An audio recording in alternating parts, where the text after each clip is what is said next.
ating ibang ninuno na napasamba doon. Pero itong mga lahi na ito na naging tapat sa kanya ay hindi kailanman sumamba. Na ginawa ni Baal, naguyang ginto. Hindi man lang eh. So hindi nagpatinag. So mga minamahal kong kapatid ko, marami pong pangyayari na kaya nga marami nagsilabasan eh. Ang akala nila, sumasamba pa rin sila sa nag-iisang haring Yahweh. Hindi na. Yun na yung Diyos na sinamba nila.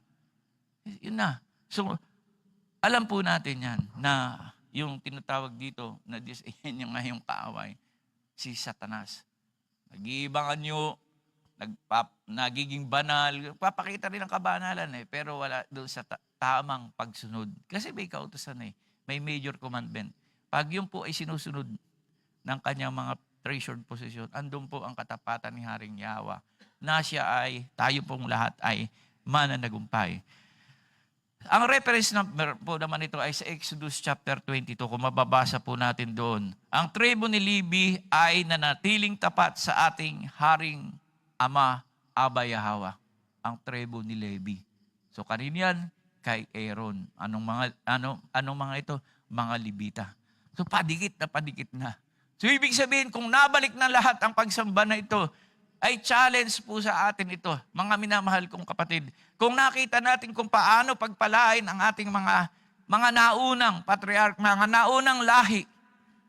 Si Abraham buhat doon hanggang sa kay Aaron, kay Levi, sa kapanahonan natin na ibalik na ang tamang pagsamba, nakatutok na tayo doon, wag na po tayong lumihis pa. Wag na. At nakakatuwa po talaga na marami na po ang nagsisibalikan. Marami na nagsisibalikan. Diba? Kahapon nga lang, yung kay OHC galing sa ibang bansa, kay OHC pa, o bumalik. Di ba nakita nyo, nag-ikot-ikot dito sa Yesheral. Di ba dito sa ating panambahan sa SOP. O di po ba dito sa Hayakal. O umikot siya.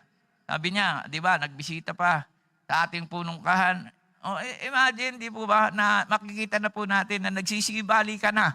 Nagsisibali ka na. Dahil nakikita nila ang katapatan natin sa Haring Yahweh. Nagpapatuloy tayo, Yan, sinisimento na nga eh. Ang ganda talaga. Nawala lang ako ng 2 linggo yan. Ang ganda na nung sabi na po nung kahapon, yan, tuloy natin hanggang doon para hindi na maputikan. Oh, di po ba? Ganda. At nakikita ko po sa mga kapatid ko, na habang ginagawa nila yan, parang nasa isip nila, wala namang pera eh, wala namang pangambag eh. Nasa isip lang nila. Pero yung kapangyarihan ni Aba Yahweh, very challenging po ito mga kapatid ko. Habang ginagawa po natin yung bayanihan na yan, dun po kumikilos ang kapangyarihan ng ating Aba Yahweh sa oras ng iyong kawalan na ikaw ay tapat na sumusunod sa ating kay Haring Yahweh. Yan, di po ba? So, napakaganda. Challenge sa atin yan na pag sinabi natin wala na ganyan-ganyan, wag na natin sabihin yun kasi alam na ni Haring Yahweh yan at alam niya ang kanyang gagawin para sa kanyang mga treasured possession.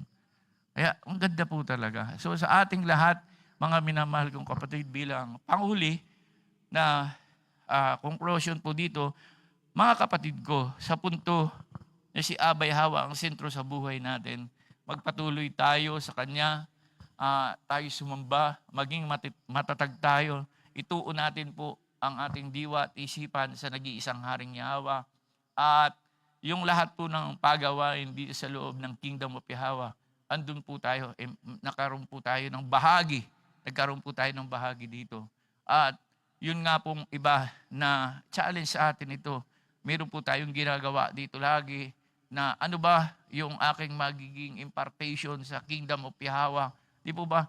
So yung iba na nasa malalayong lugar, nasa ibang bansa, hindi man kayo makahawak ng kung ano pa man ng sako para magbag ng buhangin at graba o kung ano pa man, di po ba may kapamaraanan ng Aba Yahweh? Andiyan po lagi yung pabatid at lagi pong may mga nagchat-chat at sabi, hindi man ako makatulong sa inyo, magpadala na lang kami ng pangmerienda. At least may impartation ang ating mga kapatid dito sa ginagawang Hayakal, dito sa HOP. At ito pong lahat ng ito ay nakadedicate po tayo sa Haring Yahweh. Hindi kung kanino paman. Kaya po tayo nagbibigay, hindi kung kanino paman, hindi sa kahanim, hindi sa punong kahan. Ang lahat pong ito ay sa Haring Yahweh. At ang kaluguran po nito ay sa Kanya lamang. At ibinabalik niya sa Kanyang mga treasured possession ng sapat na buhay na ating tinatanggap ngayon sa panahon po natin. Kaya isang mapagpalang umaga po para sa lahat ng mga treasured possession at ito ang mga tapat na sumamba sa Haring Yahweh ng kapanahonan ng ating mga ninunong Yesharal. Yada po, be blessed. Shalom.